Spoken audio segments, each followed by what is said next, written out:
Uncharted 4, A Thief's End is right around the corner, and I for one cannot wait. But for all you who have never played Uncharted and don't exactly have enough time to jump into the Nathan Drake collection, I am here to help. Hey everyone, I am Ninjake, and here is everything you need to know about Uncharted. Uncharted Drake's Fortune. A treasure hunter named Nathan Drake recovers a coffin off the coast of Panama that is supposed to contain the remains of Sir Francis Drake, the English explorer and Nate's ancestor. He found the coffin thanks to coordinates that were inscribed on Francis's ring that Nate has. He's assisted by Elena Fisher, a journalist who is documenting all of the events of Nate's adventure. Nate opens the coffin and boom! There's no body. There's only a diary, the diary of Francis Drake, and the diary points to the location of the fabled city of gold, El Dorado, which Francis had been looking for. That proved that he faked his death, like Nate suspected. Suddenly, a big firefight ensues and Nate and Elena escape their boat after an attack by a bunch of pirates and are saved by Nate's friend and business partner, Victor Sullivan, aka Sully. Soon after, Nate discovers a page missing from Francis's diary, so Nate and Sully ditch Elena and go looking for El Dorado with what they have, and where they discover El Dorado is not actually a city of gold, it's just a huge gold statue, but it's long gone since it was taken by Spanish conquistadors. They do a little more searching and they happen upon an abandoned Kriegsmarine U-boat in the middle of the jungle. Nate returns to Sully with the newly found page, but hang on a minute, who's this guy? It's Gabriel Roman and his archaeologist lapdog Atok Navarro. Why are they here? Well, Sully owes Roman some money. So now Roman and his band of mercenaries and pirates are also in the hunt for El Dorado. Before we can get away though, Roman shoots Sully and it looks like Nate is next. Luckily, Nate knocked over an old torpedo in the U-boat and it explodes, creating enough of a diversion to allow Nate to get away. Right when it looks like Nate's safe, out pops Elena, who socks him right in the mouth for ditching him. That's for leaving me at the dock. After straightening everything out, Nate and Elena shoot their way back to Sully's plane and escape to the little island where the Spanish took El Dorado.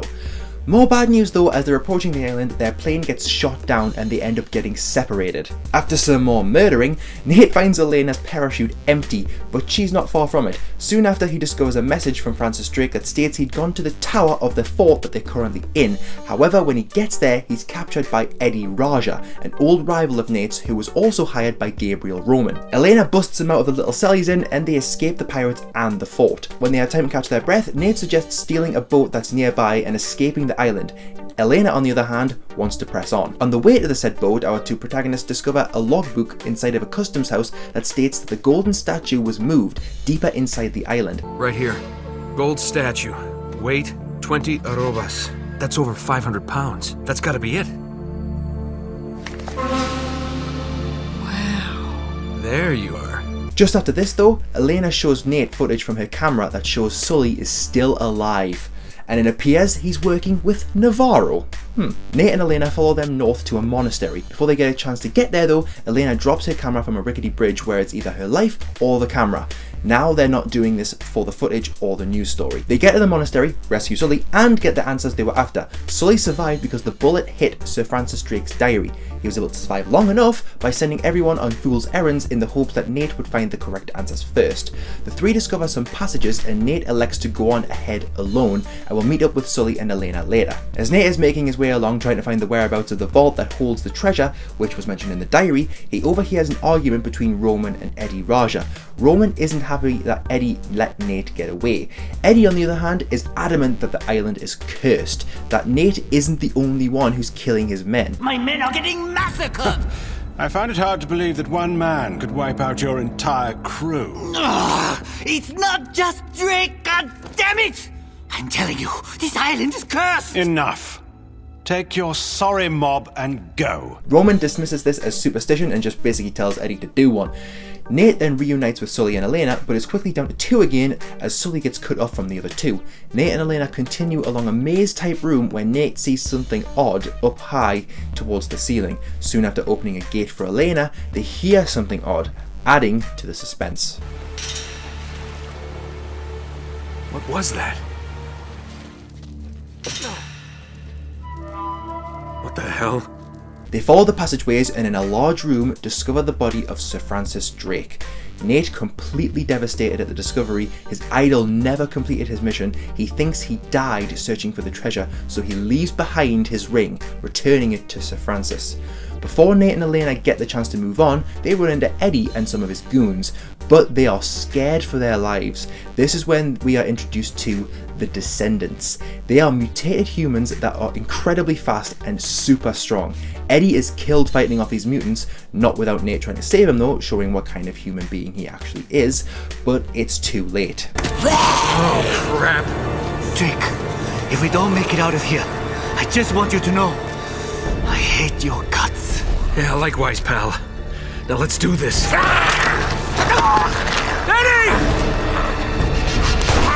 Eddie, hold on!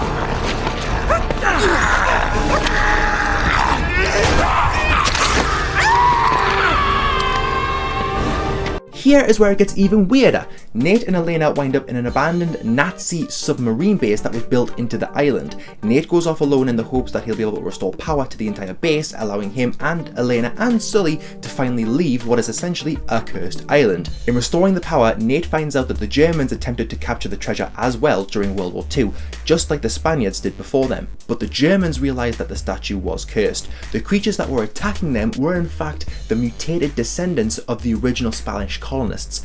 Sir Francis did not die looking for the treasure. He was trying to keep the statue from leaving the island before being killed by the mutants. No ship will depart this island. I destroyed them all and drowned the cursed city. A thing of such great evil must never leave these shores. In my final hour, I commend my soul to God. May he have mercy on this unholy place. Francis Drake.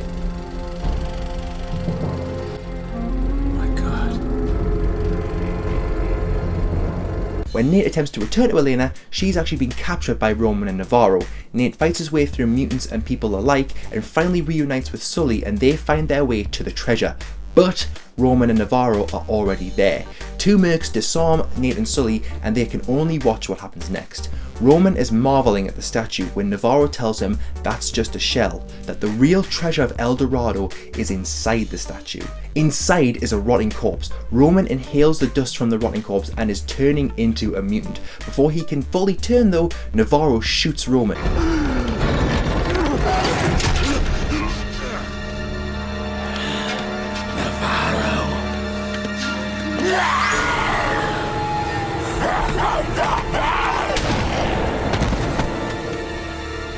Adios, jefe. So little imagination. Plot twist, Navarro was the real mastermind. He planned to sell the mutation dust as a weapon the whole time. He had no interest in the gold. He has the statue lifted away by helicopter, and that's when Sully is introduced to the mutants for the first time, leading to one of the most chilling lines in the whole series. Oh no, what the hell is that? Oh God! Jesus, what are those things? It's the Spaniards, Sully. They never left. Nate then ends up chasing Navarro, who still has Elena, to the helicopter. Nate is hanging off the statue as it's heading towards a cargo ship. Nate accidentally kills the pilot of this helicopter and it crashes onto the ship. Nate engages in a huge firefight in order to save Elena. Navarro and mercenaries attempt to kill Nate, but he manages to knock down the odds to 1 versus 1, Nathan Drake versus Atok Navarro. Nate beats the crap out of Navarro and pulls a thankfully alive Elena from the helicopter wreckage. Navarro regains consciousness and Nate notices that Navarro's leg is tangled in the rope that was connecting the gold statue to the helicopter. Nate pushes the helicopter off the side of the ship, and the helicopter, Navarro and El Dorado plunge into the ocean. Not before Nate gets in one last badass line though. You alright? Oh, Nate!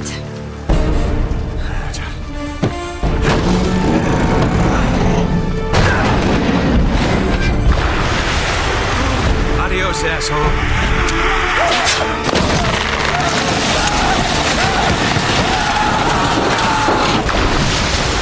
Nate and Elena are finally allowed to catch their breath when Sully turns up with another, more mobile, speedboat, and on it he has a few boxes of treasure, which he stole from a few pirates. Elena returns Nate's Francis Drake ring, and then tells him to remember that he still owes her a story since she lost the camera. As the boat sails off into the horizon, Nate ensures Elena that his promise will not be broken. Cue credits, and that's it for Uncharted Drake's Fortune. So now let's quickly move on to Uncharted 2 Among Thieves.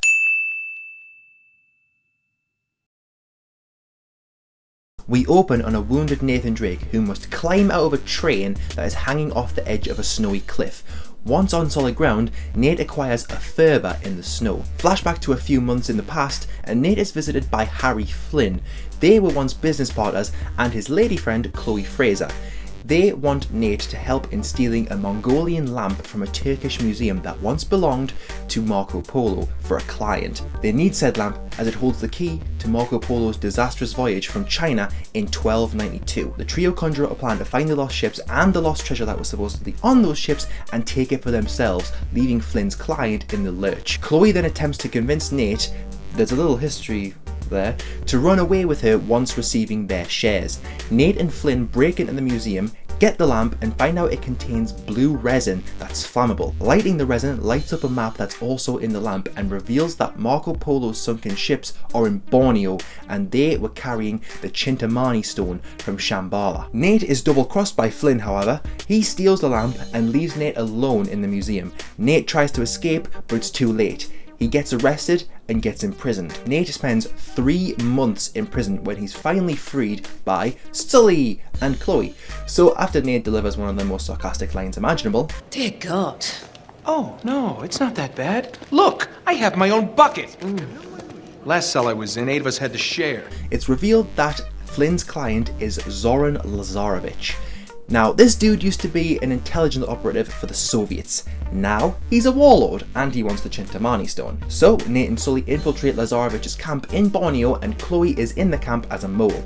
Soon after, Nate finds out that the stone is still in Shambhala and also finds out the location of a temple that Marco Polo's crew used to take cover from an impending tsunami. The crew, hiding from that tsunami, then turned on each other, slaughtering one another. Nate then finds a fervour, remember the fervour from earlier, and a map.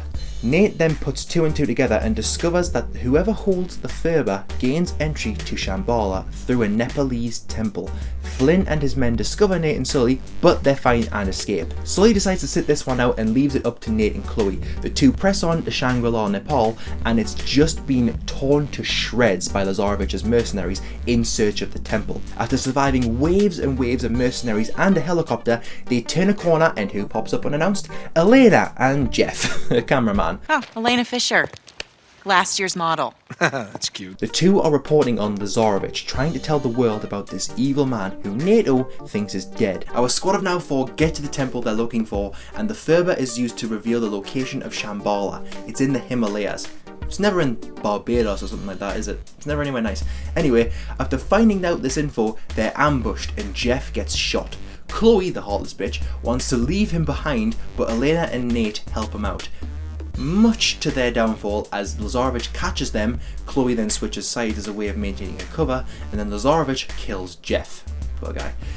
To make matters worse, Lazarovich learns the location of Shambhala from Nate, who somehow manages to escape with Elena. At this point, Elena really doesn't want to help Chloe, and why would she? I mean, she wanted to leave her buddy behind, she switched sides, and Jeff ended up dying anyway, so trust levels are a little low at this point. However, she does in the end help Nate, and they manage to catch up to Lazarovich's train with the help of a jeep that may or may not have been stolen. Nate fights his way to the front of the train looking for Chloe, but upon finding her, she refuses to join him because he elected to help Jeff and Elena. That's when Flynn comes back. He shoots Nate in the abdomen and he ends up surrounded by Flynn's cronies. So Nate does the only logical thing and creates an explosion, resulting in the back of the train derailing and hanging off the edge of a cliff. Now we're back to where the game started, and no, we're nowhere near done.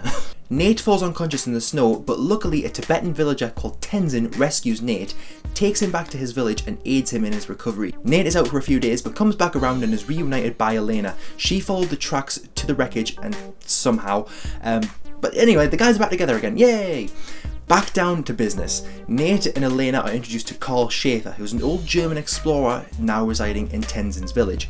Nate just wants to go home at this point because Everything I touch turns to shit. Nate. No, Elena, I'm done. Schaefer sends Nate and Tenzin out on a little quest to find Schaefer's failed expedition for the stone many years ago. They end up travelling through ice caves and the two end up fighting strange Yeti-like monsters who aren't what they seem to be. It's discovered that Schaefer was part of an expedition that was set up to track down the star plot of the Aryan race. Schaefer had to kill everyone in his company to make sure the world never saw the power of the Chintamani stone. Upon returning to Tenzin's village, they discover that Lazarevich's men are ploughing through it and end up in a fight with a tank. How Nathan Drake manages to survive across technically 5 games, I will never know. Once the attackers of the village are taken care of, it's discovered that Schaefer has been kidnapped with the Thurber, you know, the damn key to Shambhala. So Nate and Elena catch up to Lazarevich's convoy, shoot them along the way, and end up in an abandoned monastery. There's another monastery. After getting blown off the edge of the cliff, they make their way back through the mountains and infiltrate the convoy and discover Schaefer. He orders Nate to destroy the Chintamani stone. Schaefer then dies of his wounds, and Nate and Elena continue on and split up to try and find the entrance of Shambhala faster. A little further down the line, Nate encounters Chloe, who hands him back the Thurber as long as he keeps his promise of taking Lazarevich down. Nate and Elena reunite soon after and manage to beat Lazarevich to the secret passage to Shambhala underneath the monastery. But they get cornered by Lazarevich and his men. Nate is forced to choose between Elena or Chloe. Chloe had her cover blown by Flynn, the douche. Nate keeps a cool head though and manages to give Lazarevich what he wants without anybody having to die. Well, except this guy. Compassion is the enemy. Mercy defeats us. Nate is forced to go with Flynn to open the gate to Shambhala when there is a little bit of trouble. But when the gate does open, the group is attacked by the monster Yeti things from the ice caves. Lazarevich, though, manages to kill them. Quite easily, in fact. Then the reveal happens. Turns out, these aren't monsters at all. These creatures are actually humans.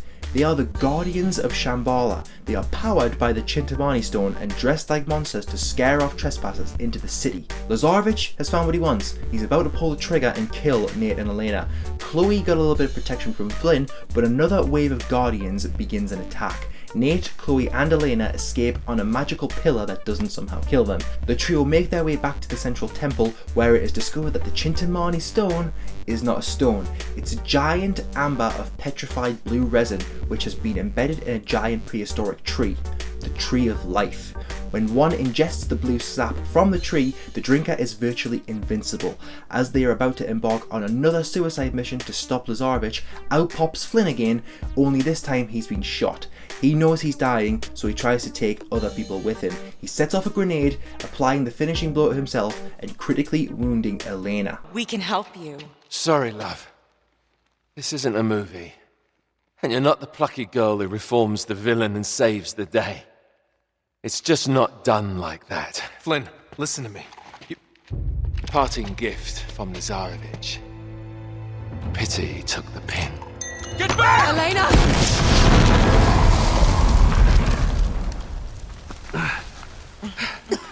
No. Oh my god. Helena!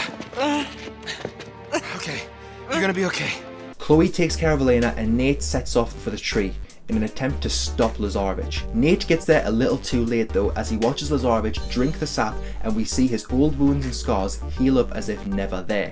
Lazarevich is now pretty much indestructible. Nate discovers that shooting pockets of resin actually creates an explosion, so while having a game of cat and mouse around the tree, with Nate being the mouse, Nate uses the resin to weaken Lazarevich enough to allow the Guardians to swoop in and deal the killing blows. That's it, boy. No compassion, no mercy. Do it! No. You don't have the will. Maybe not. But they do.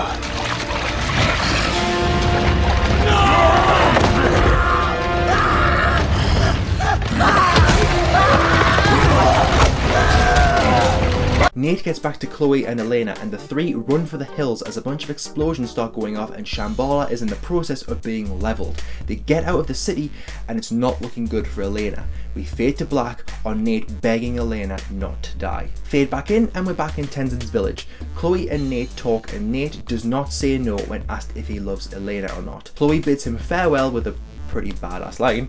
My turn to walk away. But admit it, you're gonna miss this ass. Then here comes a recovering Elena, led by Sully. Not a clue where he comes from, but After a little exchange between the three, Sully goes off chasing after Chloe. Nate and Elena pay their respects to Schaefer, who had died just like Sir Francis Drake did, trying to prevent something horrible leaving and wreaking havoc on the world. The two walk over to the edge of a cliff, enjoy a kiss, have quite possibly one of the funniest exchanges to ever end a video game, fade to black, and roll credits. So, on a scale of 1 to 10, how scared were you that I was gonna die? 4. 4? Yeah, why? A 4. Yeah. You were at least an 8. An 8? You were a total 8. An 8? Those guardian things were an 8. Are you kidding me? Yeah, those were terrifying. What's a 10? Clowns? Clowns over my death? I hate Clowns? clowns. I hate clowns. Oh my word. You thought I was dead. No. No, you thought I was gone. No, Yes, no. you did. No, I I saw had you all shed along. tears. You shed a bunch of them. Tears? It was raining. No, it was not. You were unconscious and it was It raining. was totally sunny out and you were bawling. It wasn't sunny. You were unconscious. Whatever. I kept your tears in a jar.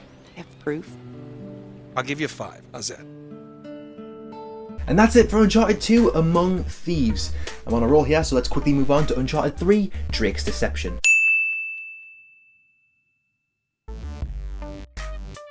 So 2 years after the events of Among Thieves, we join Nate and Sully entering a London pub and they meet a man named Talbot, as this man is interested in purchasing Nate's ring, the ring that once belonged to his ancestor, Sir Francis Drake. They accuse Talbot of trying to give them fake banknotes as payment and a fight breaks out. Outside the pub, Nate and Sully are subdued by a guy named Charlie Cutter, who is with Talbot. That's when Catherine Marlowe, Talbot's client, joins the scene and steals Nate's ring. Cutter then shoots Sully and Nate. Dun dun dun! Suddenly we take a flashback to 20 years in the past and join a 15-year-old Nate who is exploring a museum in Cartagena, Colombia. Nate is looking for Sir Francis's ring and he ends up seeing a younger version of Sully. What Nate doesn't know at this time though is that Sully is also looking for the ring and he's working with Catherine Marlowe. She catches Nate along with her cronies.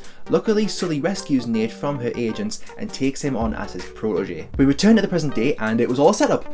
Cutter is actually Nate and Sully's friend, and with the help of Chloe, they track down the car that Marlowe fled the scene in. Turns out she went into an underground library. That's probably the most hipster thing I've ever said. And in that library, they managed to retrieve the notebook of T.E. Lawrence, aka Lawrence of Arabia. Along with the notebook, they find a map which shows Francis Drake's voyage that he secretly took to Arabia. Drake was commissioned by Queen Elizabeth I and her advisor John Dee to search for the lost city of Ubar. Using that wizard brain of his, Nate deduces that the lost city's location lies within Crusader crypts in a Syrian citadel and in a French chateau. Nate and Sully travel to the east of France and locate the chateau, and it's hidden within a very thick forest. The two find half of an amulet within the hidden crypt. Suddenly, Talbot ambushes the two men and steals the half amulet from them. Suddenly, nightmare fuel ensues as flesh-eating spiders appear, and one of Talbot's men ends up as spider dinner. Ugh. What is that? Oh my God, what the hell? Stay in the light. Get it, quickly. Get him off me! Get him off me!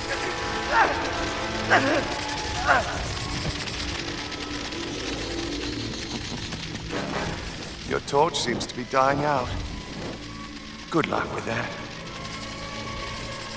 God, what a dick. Right? Nate and Sully just manage to escape then. Talbot has his men set fire to the chateau, Nate and Sully escape and take off for Syria. Nate and Sully join Chloe and Cutter in Syria and we learn that Marlowe is the head of an order. Which order?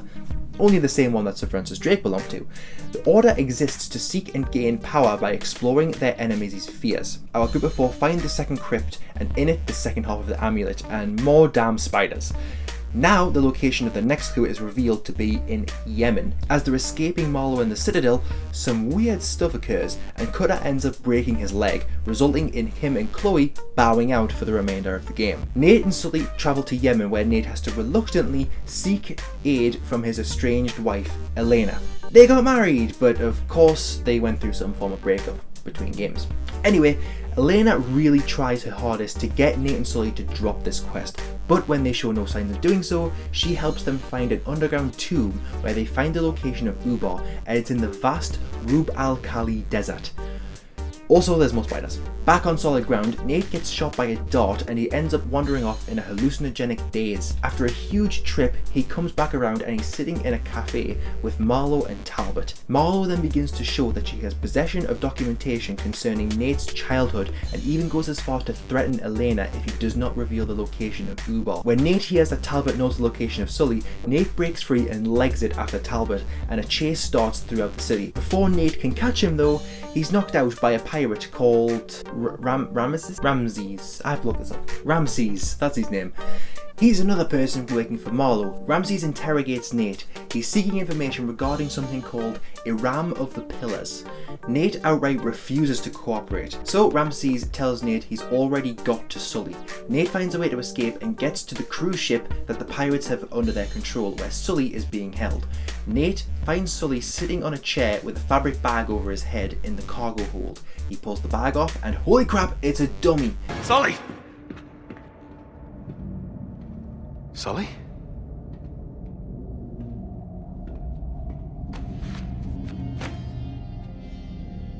He's not here. Ramses lied. He never had Sully, which he reveals when he and his men confront Nate.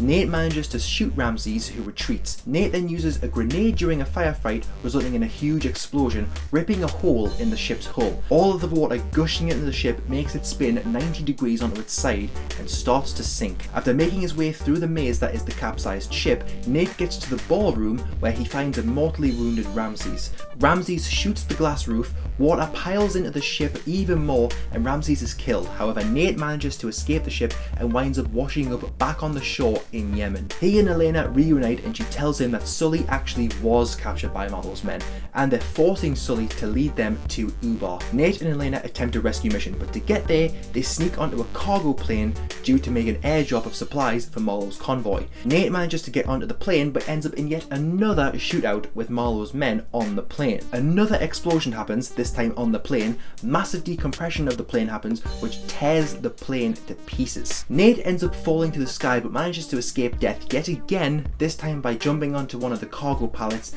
and deploys its parachute. Safely on the ground, Nate is now stuck in the desert, wandering aimlessly without water, but Nate eventually finds some form of civilization. The only problem is, it's Marlowe's men. However, Nate's luck never seems to run out as he is rescued by a bunch of men on horseback. They're led by a Bedouin named Salim. Next, we visit the Bedouin's camp where Salim tells Nate that Ubar was doomed thousands of years ago. King Solomon imprisoned evil jinn inside of the brass vessel, and that was cast into the heart of the city. He agrees to help Nate and take him to the convoy, which ends up being destroyed, and they rescue Sully. They end up riding into a sandstorm, and Nate and Sully lose Salim in the dust, but end up arriving at the gates of Ubar anyway.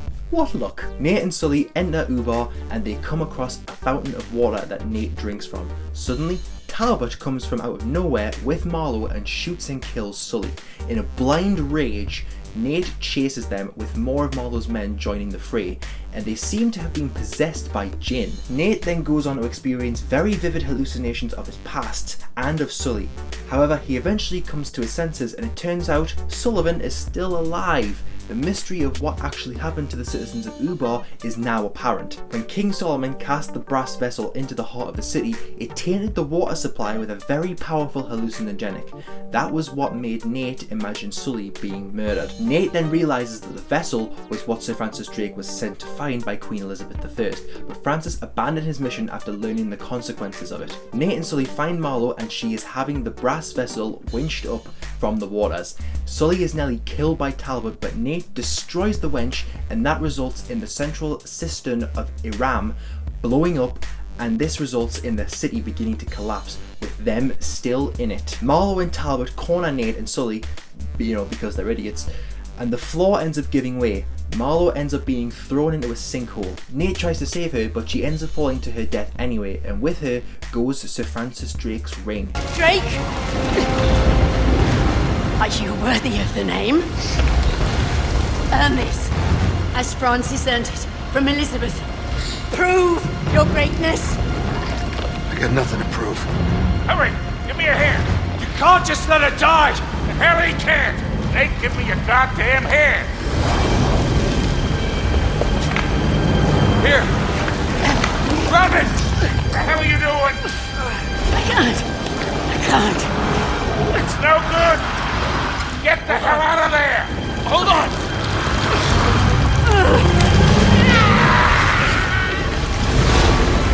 No!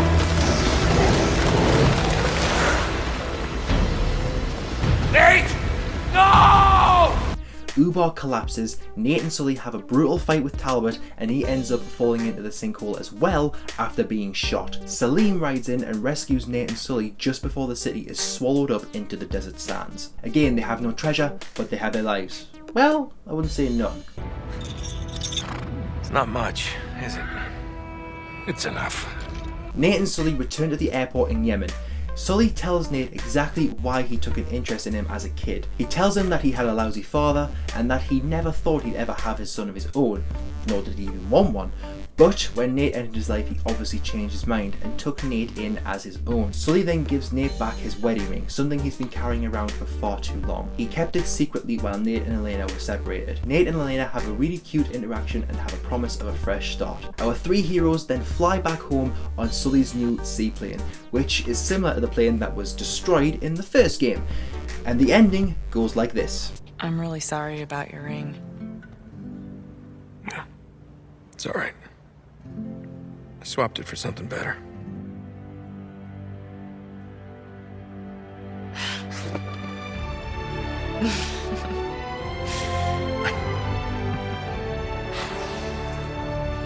Let's get out of here, huh?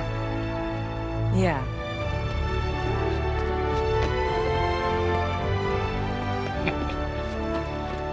Come on, we're this way. But Come on. Trust me.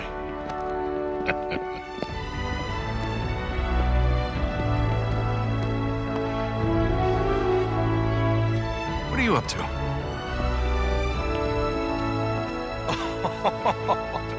No way. It's not as nice as the one you two wrecked 4 years ago, but it'll do. Come on. Let's see if I can remember how to fly the goddamn thing. Hey, this has parachutes, right? Oh, yeah. 3. More or less. And there you have it, you're all up to speed. That's everything you need to know about Uncharted. I was going to include Uncharted's Golden Abyss in this, but since it's a prequel to Drake's Fortune, that was just padding that was unnecessary. So thank you all for watching. If you like this video and want to see more of them, hit that like button, drop a comment telling me, and I don't know, I'll probably do a lot more of these anyway. So anyway, just comment on what you liked about this. Hit the subscribe button for more content like this as well. Thank you very much for watching, guys. I have been Ninjake, and I'll probably see you in some Uncharted 4 multiplayer. Thank you for watching, and I'll see you next time.